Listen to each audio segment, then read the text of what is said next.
시편 57편 1절입니다. 하나님이여 내게 은혜를 베푸소서, 내게 은혜를 베푸소서. 내 영혼이 주께로 피하되 주의 날개 그늘 아래에서 이 재앙들이 지나가기까지 피하리이다. 내가 지존하신 하나님께 부르짖음이여 곧 나를 위하여 모든 것을 이루시는 하나님께로다. 그가 하늘에서 보내사 나를 삼키려는 자의 비방에서 나를 구원하실지라. 셀라. 하나님이 그의 인자와 진리를 보내시리로다. 내 영혼이 사자들 가운데에서 살며 내가 불사르는 자들 중에 누웠으니 곧 사람의 아들들 중에라. 그들의 이는 창과 화살이요 그들의 혀는 날카로운 칼 같도다. 하나님이여 주는 하늘 위에 높이 들리시며 주의 영광이 온 세계 위에 높아지기를 원하나이다. 그들이 내 걸음을 막으려고 그물을 준비하였으니 내 영혼이 억울하도다. 그들이 내 앞에 웅덩이를 팠으나 자기들이 그 중에 빠졌도다. 하나님이여 내 마음이 확정되었고 내 마음이 확정되었사오니 내가 노래하고 내가 찬송하리이다. 내 영광아 낄지어다 비파야 수금아 낄지어다 내가 새벽을 깨우리로다. 주여 내가 만민 중에서 주께 감사하오며 문 나라 중에서 주를 찬송하리이다. 무릇 주의 인자는 커서 하늘에 미치고 주의 진리는 궁창에 이르나이다. 함께 읽겠습니다. 하나님이여 주는 하늘 위에 높이 들리시며 주의 영광이 온 세계 위에 높아지기를 원하나이다. 아멘. 여러분도 알다시피 시편 대부분은 다윗이 썼습니다. 그러나 다윗이 시편을 쓸 때 어떤 상황에서 어떤 상황 가운데 기록한 것인지는 알지 못해 가능한 그의 살아온 인생을 통해 추측하지만 정확한 상황은 알지 못합니다. 그러나 오늘 시편 57편은 다윗이 처한 상황을 정확하게 말해주고 있습니다. 표제가 이렇게 쓰여 있습니다. 다윗이 사울을 피하여 굴에 있던 때에라고 말합니다. 이 시절이 다윗의 인생에서 가장 어두운 시절이지 않았나 생각됩니다. 다윗의 시편을 통해 그가 얼마나 하나님을 갈구했는지 알아보도록 하겠습니다. 다음 설교부터는 디도서를 살펴보겠습니다. 오늘도 다윗의 시를 통해 인생의 깊은 울림이 있기를 예수님의 이름으로 소망합니다. 여기 계신 성도분 중에 누구에게 쫓겨본 적은 아마 없을 것이라 생각됩니다. 현상수배를 당한 범죄자는 경찰이 저 앞에 걸어오면 고개를 숙이고 오던 길로 돌아가고 사이렌 소리만 들려도 가슴이 콩당콩당 뛴다고 합니다. 지나간 사람이 자신을 쳐다보기만 해도 고개가 저절로 숙여지고 불안에 떤다고 합니다.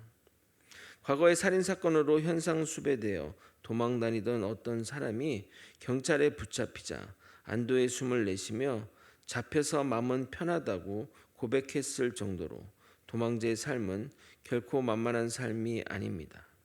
지금은 그런 공소시효가 사라졌지만 살인자가 20년 이상 잡히지 않고 도망 다녔다면 징역과 같은 고생을 했다고 판단해 죄를 묻지 않았다고 하는데 옛날 속담에 정말 죄 짓고는 못 산다는 말이 맞는 것 같습니다.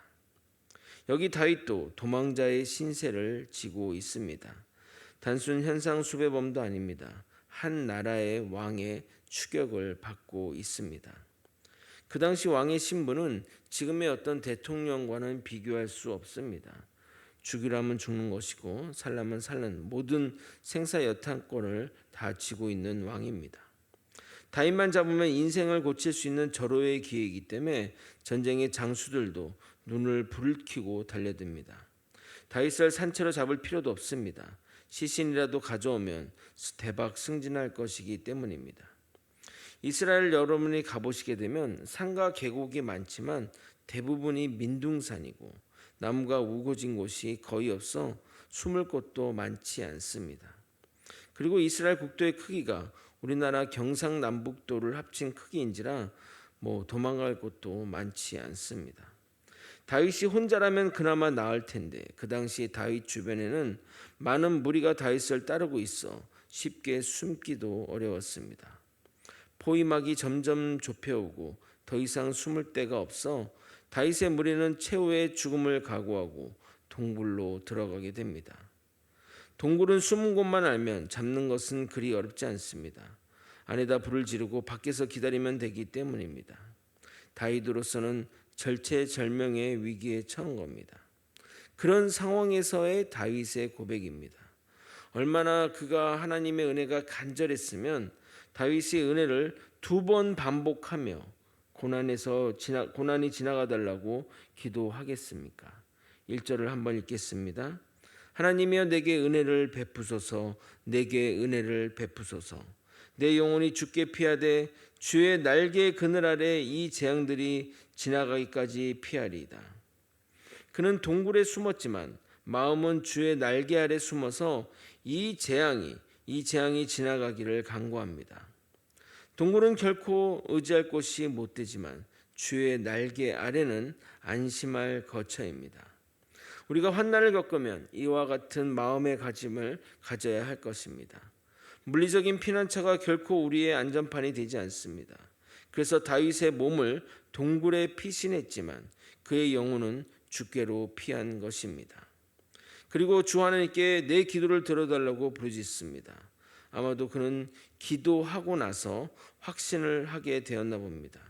기도 가운데 주님이 자신을 살리신다는 것을 응답으로 받았기에 정적인 언어로 고백하는 것입니다. 3절입니다. 그가 하늘에서 보내사 나를 삼키려는 자의 비방에서 나를 구원하실지라 셀라. 하나님이 그의 인자와 진리를 보내시리로다. 시편에서 셀라란 말이 종종 등장하는데 마치 기도 다음에 아멘 하듯이 찬양 가운데 추임새라 보면 될 것 같습니다.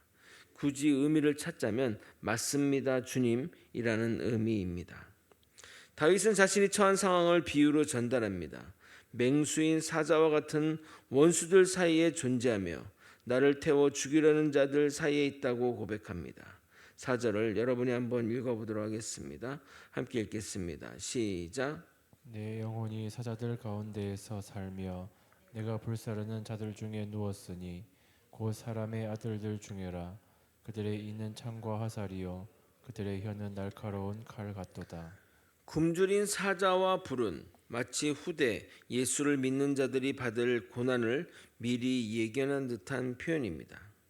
이렇게 기도 가운데 오고 올 세대의 환상을 보는 것이 믿는 자들에게 일반적인 모습이라 하겠습니다. 그들은 사자 이빨 같은 창과 화살을 들었고 사자의 혀는 사람을 찌르는 날카로운 칼을 가지고 있다고 말합니다. 이 모습 또한 예수를 핍박하는 세력들의 모습을 연상시킵니다. 5절을 보면 예수님과 연관지어 해석할 수도 있습니다.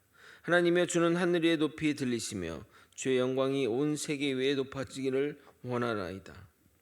하늘 위에 높이 들리신다는 것은 바로 십자가를 말하는 것이고 그것이 주의 영광이기에 온 세계를 통해 십자가 영광이 높아지는 것입니다.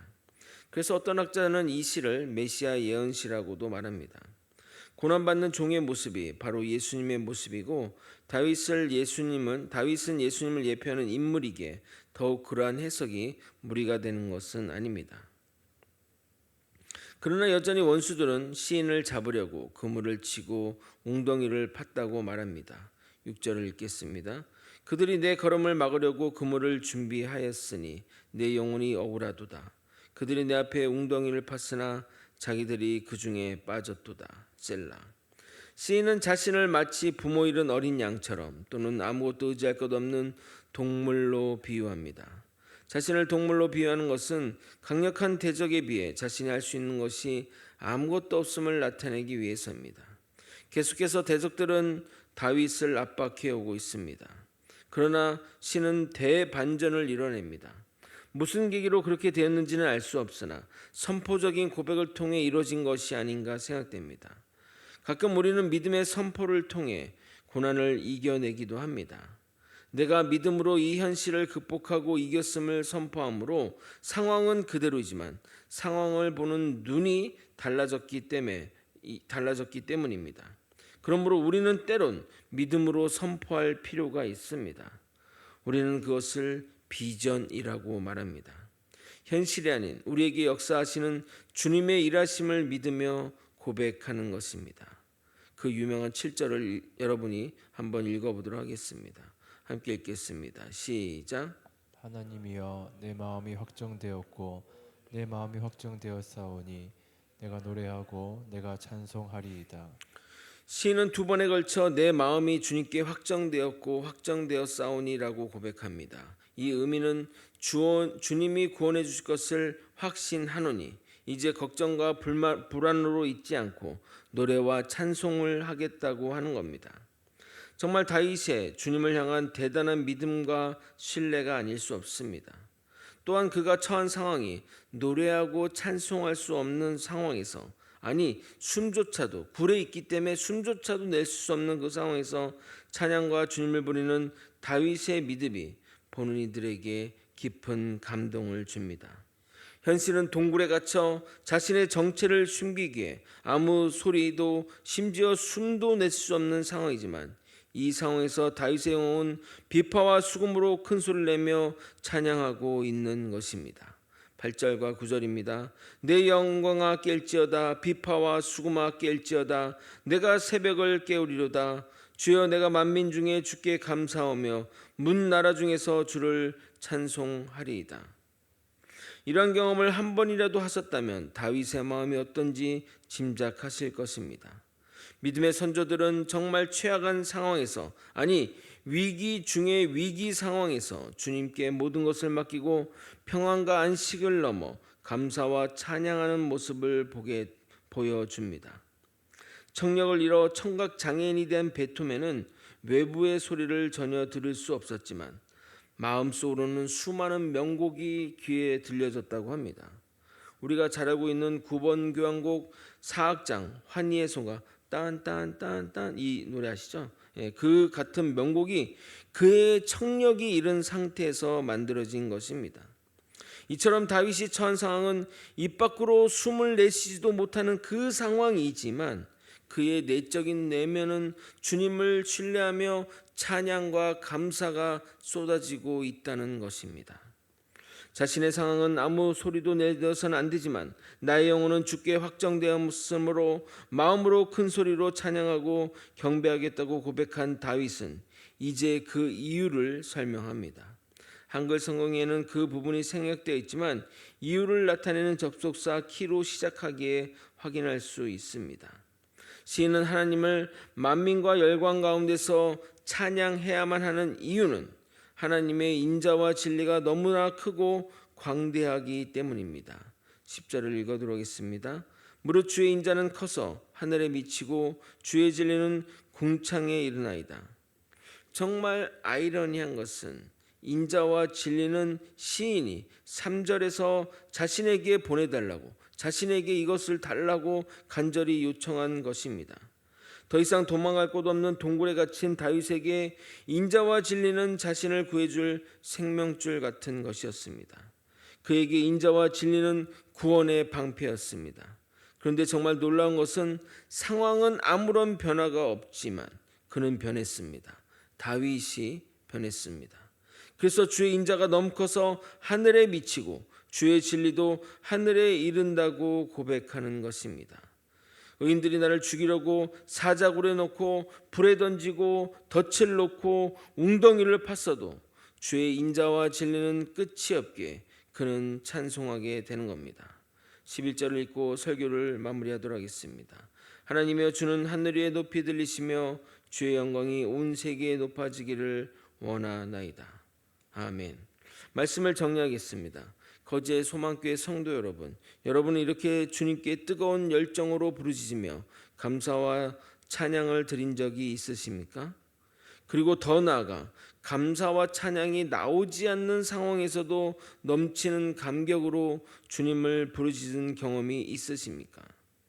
다윗은 감사할 수 없는 상황에서 감사하고 찬양할 수 없는 상황에서 찬양을 드렸지만 우리는 매일 감사를 해도 이상하지 않은데 감사와 찬양을 하고 있지 않는 것이 아닌가 돌이켜 보았으면 좋겠습니다. 믿음은 선포입니다. 믿음은 바라는 것들의 실상입니다. 내가 바라는 것을 믿음으로 말하면 그것이 실상이 됩니다. 믿음은 현실을 뛰어넘는 도전이 동반되어야 합니다. 현실을 현실대로 말하면 그것을 어떻게 믿음이라 하겠습니까? 현실은 막막하고 답은 없지만 믿음으로 주님의 일하심을 믿고 말하면 분명 우리에게 놀라운 현실로 응답해 주실 것입니다. 우리 모두 주님의 인도하심을 따라 믿음으로 살아가는 주의 백성들이 다 되시기를 예수님의 이름으로 축원드립니다. 아멘. 기도하시겠습니다. 하나님의 뜻을 따라 믿음으로 선포하는 우리 모두가 될 수 있게 도와주시옵소서. 현실은 아무것도 말할 수도 없는 정말 척박하고 고난과 핍박 가운데 정말 숨도 쉬기도 어려운 그 상황이지만 믿음으로 주의 일하심을 믿고 선포하고 하나님께 감사와 찬양에 올리는 그 자리로 나아갈 수 있도록 이끌어 주시옵소서. 아버지, 우리에게 믿음의 변화될 기회를 주시고 주님의 인격적인 만남을 허락하셔서 우리의 인생이 온전히 주님께 나아갈 수 있도록 이끌어 주시옵소서. 살아계신 예수 그리스도 이름으로 기도드립나이다. 아멘.